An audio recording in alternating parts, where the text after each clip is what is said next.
நம்முடைய பிதாவாகிய தேவனிடமிருந்தும் கர்த்தராகிய இயேசு கிறிஸ்துவிடமிருந்தும் உங்களுக்கு கிருபையும் சமாதானமும் உண்டாவதாக. நாம் இணைந்து ஆண்டவரை போற்றுவோம்.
கர்த்தரை நான் எக்காலத்திலும் ஸ்தோத்திரிப்பேன்.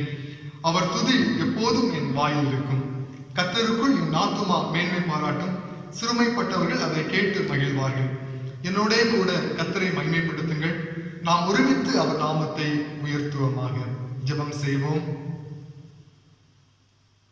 பரிசுத்தம் நிறைந்த எங்கள் அன்பின் நல்ல ஆண்டவரே, இந்த மாதத்தில் முதல் ஓய்வு நாளிலே நாங்கள் நன்றியோடு உம்மை போற்றுவதற்கும் உம்மை வணங்குவதற்கும் நீர் தருகின்ற நல்ல வாய்ப்புகளுக்காக நன்றி சொல்கிறோம், ஸ்தோத்திரிக்கின்றோம். உம்முடைய மேலான அன்பினாலே எங்களை மட்டும் நீர் தாங்கி வந்திருக்கிறேன். கடந்து வந்த பாதைகளிலும் எத்தனையோ ஆபத்துக்கள் மோசங்கள் எங்களை சூழ்ந்து கொண்ட பொழுதும் உம்முடைய பேரன்பு எங்களை தாங்கி வருகிற தயவுக்காய் நன்றி ஆண்டவரே. நன்றியோடு நாங்கள் போற்றுகின்றோம். இந்த மாதத்தின் இந்த முதல் ஓய்வு நாளிலும் நாங்கள் பணிந்து குனிந்து உடைய திருமுகத்தை நோக்கி பார்க்கும்போது ஆண்டவர் கிருபையாய் எங்களுக்கு இரக்கம் செய்ய வேண்டும் என்று சொல்லி வேண்டுதல் செய்கின்றோம். இப்பொழுதும் நாங்கள் படிக்கின்ற திருமறை வசனங்கள், பாடுகிற பாடல்கள், சிந்திக்கிற தியானங்கள் எல்லாம் எங்கள் வாழ்வை பலப்படுத்தவும் நாங்கள் உம்மோடு இணைந்து வாழ்வதற்கு எங்களை அர்ப்பணிக்க உந்துதலாய் காணப்பட உதவி செய்வீராக. அனைத்து வழியாகவும் உம்முடைய நாமம் மாத்திரமே மகிமைப்படட்டும். இறைமைந்தர் இயேசு கிறிஸ்து வழியாக நாங்கள் உம்மிடத்தில் வேண்டுதல் செய்கிறோம் தந்தையே, ஆமென். நாம் யாவரும் இணைந்து நம்முடைய கீர்த்தனை பாடல் புத்தகத்திலே 6வது பாடல், என் ஆத்துமமே முழு உள்ளமே உன் ஆண்டவரே தொழுதேற்ற என்ற பாடலை நாம் இணைந்து பாடுவோம். கீர்த்தனை பாடல் புத்தகத்திலே 6வது பாடல்.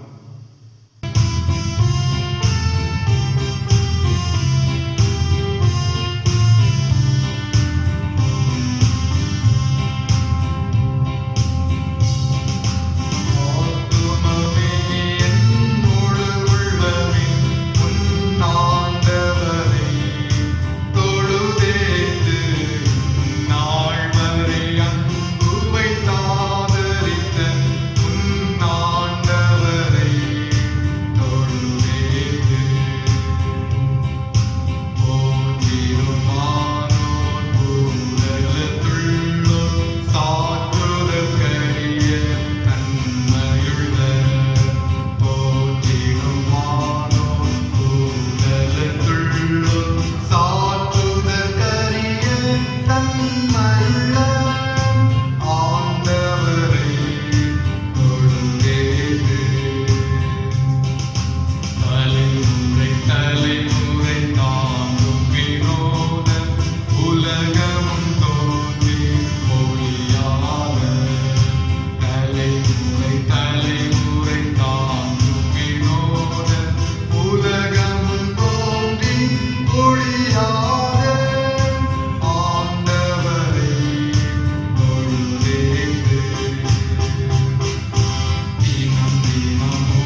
படிக்கும்படியாக தெரிந்து கொள்ளப்பட்ட திருமுறை பாடம் லூக்கா எழுதின நற்செய்தி நூல் 24வது அதிகாரம் வசனங்கள் 13 முதல் 35 வரை. லூக்கா 24வது அதிகாரம் வசனங்கள் 13 முதல்.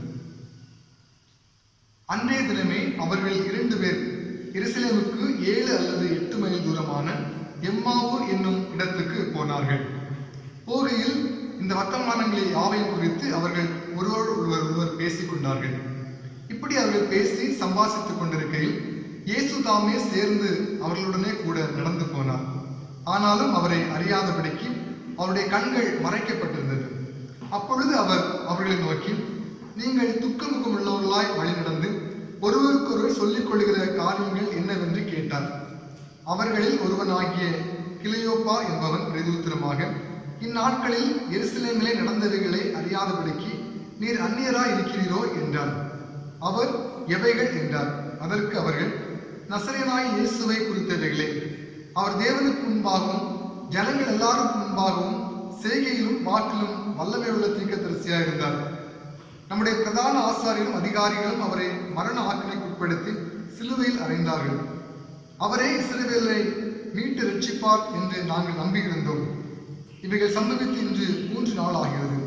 ஆனாலும் எங்கள் கூட்டத்தை சேர்ந்த சில ஸ்திரீகள் அதிகாலமே கல்லறையிடத்தில் போய் அவருடைய சரீரத்தை காணாமல் திரும்பி வந்து அவர் உயிரோடு இருக்கிறார் என்று சொன்ன தேவதூதரை தரிசித்தோம் என்று சொல்லி எங்களை பிரமிக்க பண்ணினார்கள்.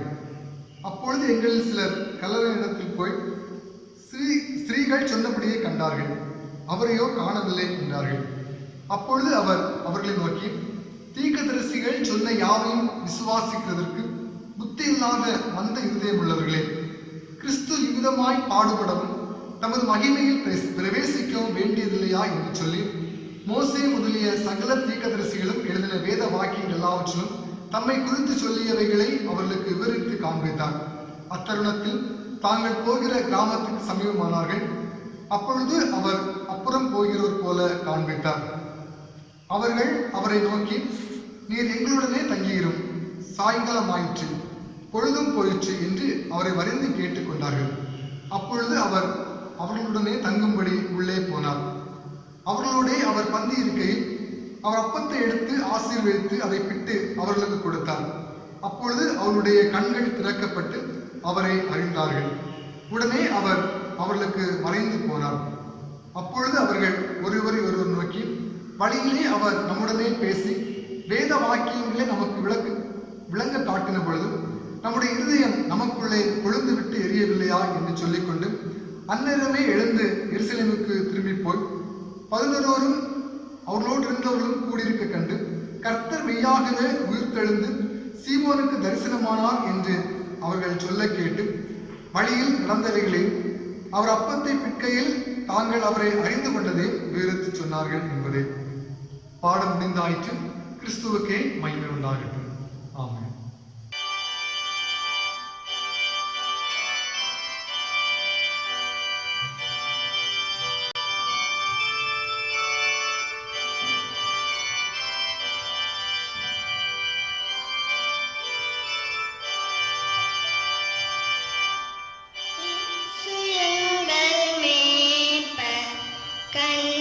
துடைப்பார் மாபிசித்தனை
ஆண்டவராகிய இயேசு கிறிஸ்து நாமத்தினாலே உங்கள் அனைவருக்கும் என் அன்பின் வாழ்த்துதலை தெரிவித்துக் கொள்கின்றேன்.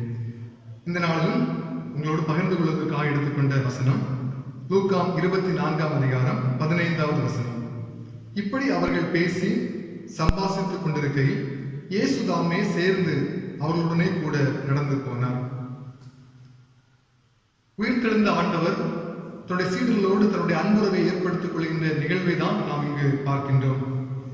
எருசலேமில் தங்கியிருந்த சீடர்கள் இயேசு கிறிஸ்துவனுடைய இறப்பினாலே மனம் முடைந்து நம்பிக்கை தளர்ந்து தாங்கள் தங்கியிருந்த எருசலேமை விட்டு தங்களுடைய சொந்த ஊராகிய எம்மாவூருக்கு செல்வதற்காக அவர்கள் ஆயத்தப்படுகிறார்கள்.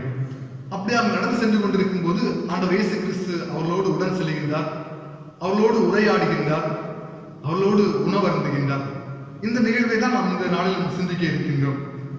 முதலாவதாக இயேசு கிறிஸ்து தன்னுடைய சீடர்களோடு உடன் வந்து அன்புறவை ஏற்படுத்துகின்றார். வசனம் 15 பார்க்கும்போது இயேசுதாமே சேர்ந்து அவர்களுடனே கூட நடந்து போனார் என்று சொல்லி பார்க்கின்றோம்.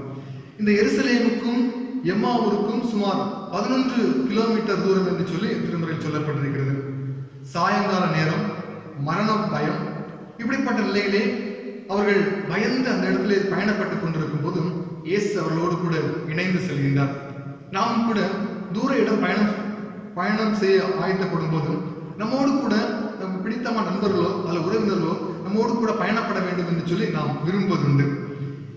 இங்கு சீடர்கள் பயணப்படுகின்ற பொழுதும் இயேசு அவர்களோடு கூட உடன் செல்கிறதை நாம் இங்கு பார்க்க முடிகின்றது. மிகுந்த மனசோர்வோடு நடக்கின்ற சீடர்களோடு இயேசு தானே இணைந்து செல்கின்றார். யாத்திராம் 20ஆம் அதிகாரத்திலே 40ஆம் அதிகாரத்தில் பார்க்கும்போது இஸ்ரவேல் மக்களுடைய விடுதலை பயணத்திலே அவர்கள் சோர்ந்து களைத்து போய் எகிப்திலிருந்து கானானுக்கு நடந்து செல்கையில் ஆண்டவர்களோடு கூட உடன் இருந்தார் என்று சொல்லி பார்க்கின்றோம். பகலிலே மேக ஸ்தம்பத்தாலும் இரவிலே அக்னி ஸ்தம்பத்தாலும் அவர்களை பாதுகாத்து பராமரித்து நடத்தினார் என்று சொல்லி நாம் யாத்திரா 40ஆம் அதிகாரத்திலே பார்க்க முடிகின்றது. ஆண்டவர் இப்போது தன்னுடைய பிள்ளைகளோடு உடன் வருகின்றவராக காணப்படுகின்றார். பொதுவாக சொல்வார்கள், வீடு வரை உறவு, வீதி வரை மனைவி, காடு வரை பிள்ளை, கடைசி வரை யாரோ என்று சொல்லக்கூடிய வார்த்தைகளை நாம் கேட்டிருப்போம். ஆனால் ஆண்டவர் இயேசு கிறிஸ்து மத்தேயு 28ஆம் அதிகாரம் 20ஆம் வசனத்திலே ஆண்டவர் இயேசு கிறிஸ்து தன்னுடைய சீடர்கள் சொல்லுகின்றார், இதோ உலகத்தின் முடிவு பரியந்தம் சகல நாட்களிலும் நான் உங்களுடனே கூட இருக்கிறேன் என்று சொல்லுகின்றார். நம்முடைய வாழ்வு எல்லா சூழ்நிலைகளும் நம்மோடு உடன் வருகின்றவராக நம்முடைய ஆண்டவர் இருக்கின்றார். இரண்டாவதாக உரையாடி அன்புறவை ஏற்படுத்துகின்ற நம்முடைய ஆண்டவர். இங்கு சீடர்களோடு உடன் வந்த ஆண்டவர் இப்போது அவர்களோடு உரையாடுகின்றார். வசனம் 17 பார்க்கும்போது, நீங்கள் துக்கமுகம் உள்ளவர்களாய் வழி நடந்து ஒருவருக்கொரு சொல்லிக் கொள்கிற காரியம் என்னவென்று சொல்லி அவர் விசாரிக்கிறார். இயேசு இந்த உரையாடலே கரிசனை கலந்த ஒரு விசாரிப்பு இருக்கிறதை நாம் பார்க்க முடிகிறது. கவலையோடும் பயத்தோடும் இருந்த சீடரிடம் இயேசு அன்போடு விசாரிக்கின்றார். பேதுரு தன்னுடைய கடிதத்திலே எழுதும் போது, அவர் உங்களை விசாரிக்கிறவரானபடியா உங்கள் கவலைகள் எல்லாம் அவர் மேல் வைத்து விடுங்கள் என்று சொல்லுகின்றார். 1 பேதுரு 5ஆம் அதிகாரம் 7ஆம் வசனத்திலே நாம் இதை பார்க்க முடிகிறது. நம்முடைய கவலைகளை, நம்முடைய பாரங்களை, நம்முடைய கஷ்டங்களை விசாரித்து அறிகிற ஆண்டவராக இருக்கிறார். நம்மோடு உரையாடி நம்முடைய கவலைகளை அவர் விசாரிக்கின்றவராக இருக்கின்றார். நம்முடைய கவலைகளை அவர் தீர்ப்பவராக மட்டுமல்ல, அந்த கவலைகளிலிருந்து நாம் மீண்டு வருவதற்கு புதிய ஆற்றலை தருகின்றவராக இருக்கின்றார். 32ஆம் வசனத்திலே பார்க்கும்போது, இயேசுநாதர் வேத வசனங்களை அவர் விளக்கின்ற பொழுது நம்முடைய இதயம் கொழுந்து விட்டு எரியவில்லையா என்று சொல்லி சீடர்கள் சொல்லுகிறார்கள்.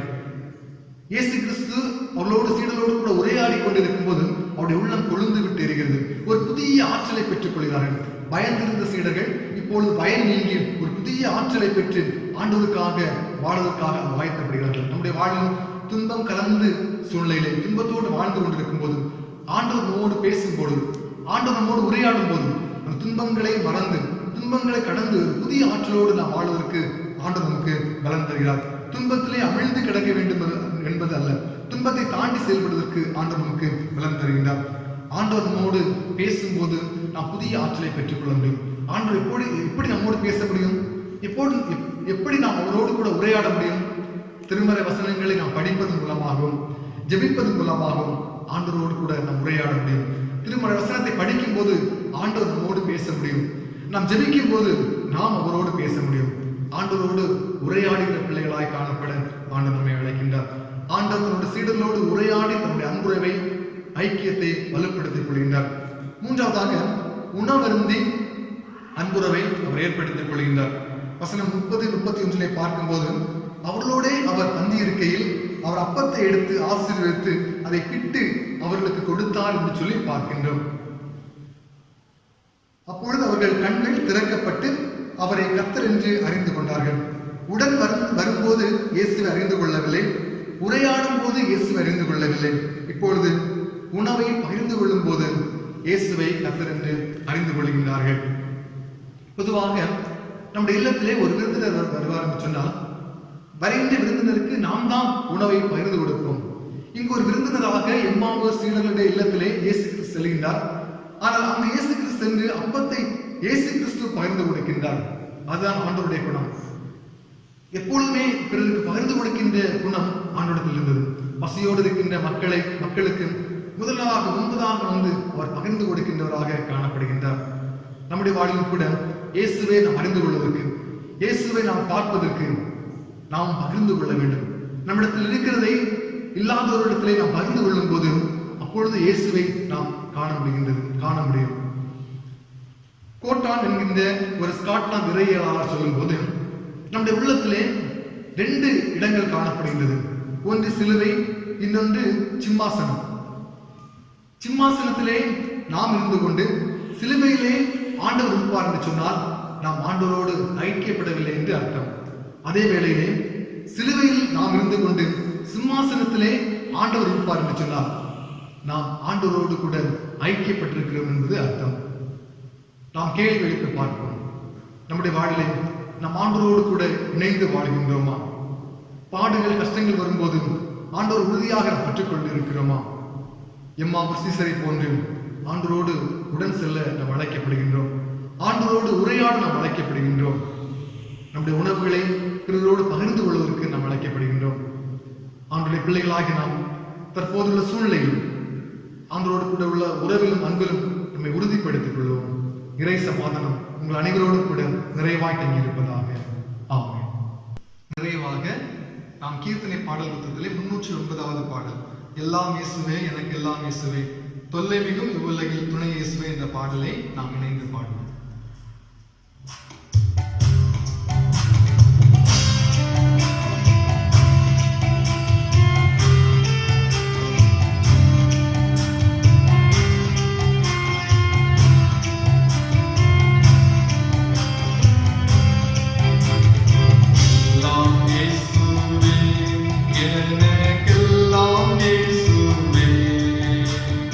தொல்லை நீங்கும் இவ்வுலகில்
எங்கள் அன்பு நல்ல ஆண்டவரே,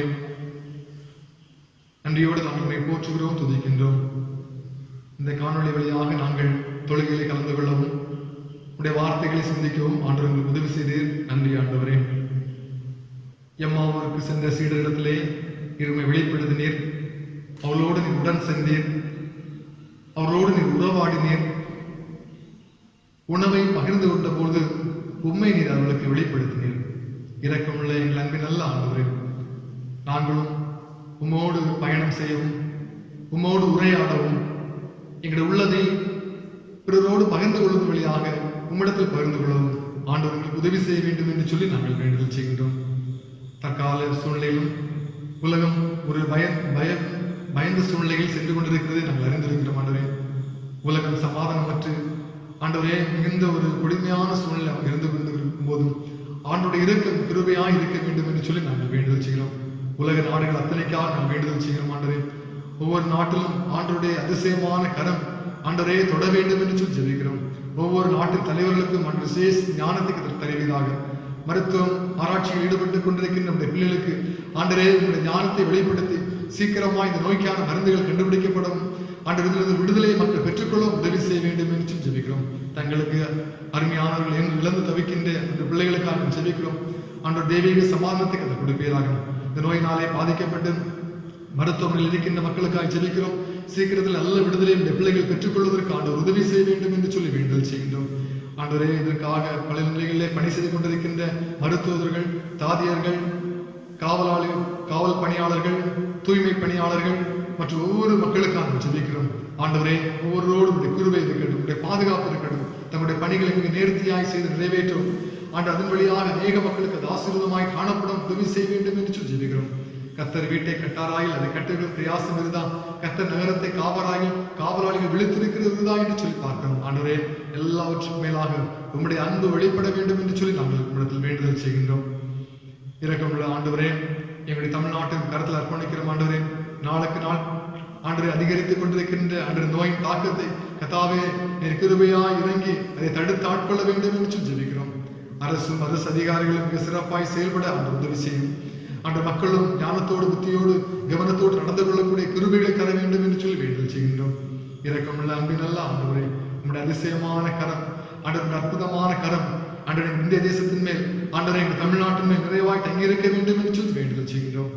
இப்பொழுதும் ஆண்டவரே, உங்களுடைய திருச்சபையின் கருத்தில் அர்ப்பணிக்கிறோம். ஆண்டவரே, திருச்சபையின் குடும்பங்கள் ஒவ்வொன்றையும் கர்த்தர் ஆசீர்வதிக்கிறார்கள். குறிப்பாக வேலை நிமித்தம், பணி நிமித்தம் வெளிநாடுகளிலே இருக்கின்ற அந்த பிள்ளைகளுக்காக ஜெபிக்கிறோம். ஆண்டவரே, வெளியூர்களில் இருக்கிற பிள்ளைகளுக்காக ஜெபிக்கிறோம். ஆண்டு பத்திரமா இந்த பிள்ளைகளை பாதுகாத்துக் கொள்ள ஆண்டவரே, உடைய அன்பு கரம் இந்த பிள்ளைகளை அரவணைத்துக் கொள்ளட்டும். ஆண்டவரே, ஒவ்வொரு நாளும் ஒவ்வொரு நிமிடமும் கர்த்தருடைய பிள்ளைகளுடைய தேவைகளை சந்தித்து அற்புதமாய் அதிசயமாய் வழிநடத்த வேண்டும் என்று சொல்லி நாங்கள் உங்களிடத்தில் வேண்டுதல் செய்கின்றோம். ஆண்டவரே, திருச்சபையின் ஒவ்வொரு குடும்பங்களும் கிருபை இருக்கட்டும், சமாதானம் இருக்கட்டும்.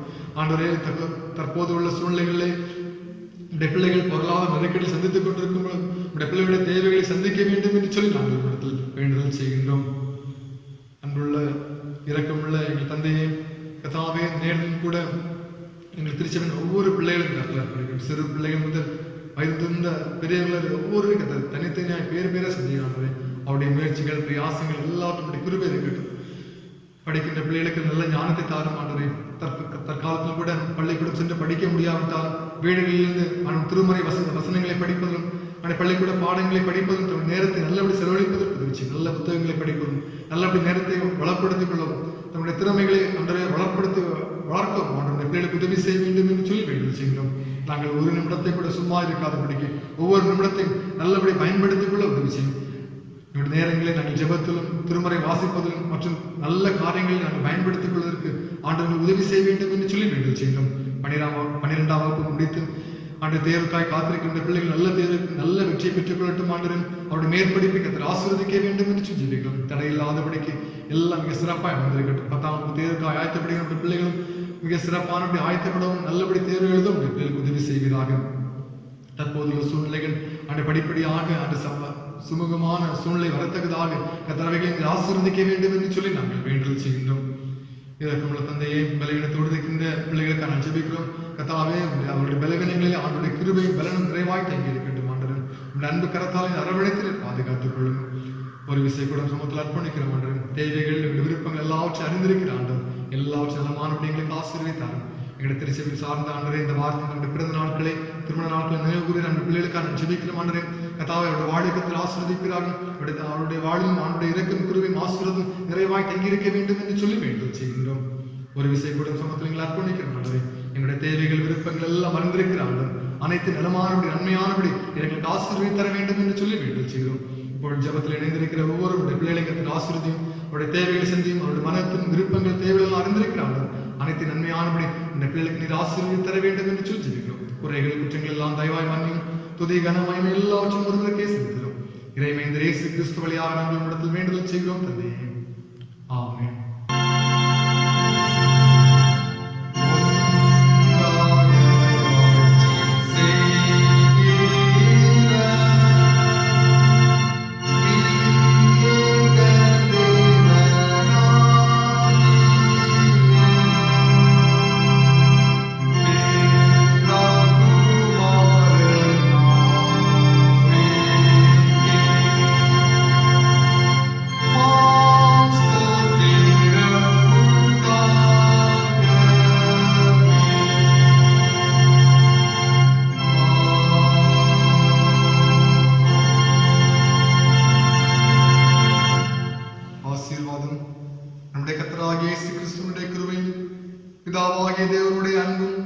பரிசுத்த ஆவியானவருடைய ஐக்கியமும் சிநேகமும் நம் அனைவரோடும் இன்றும் இனிவரும் சதா காலங்களிலும் நிறைவாய் தங்கியிருப்பதாக.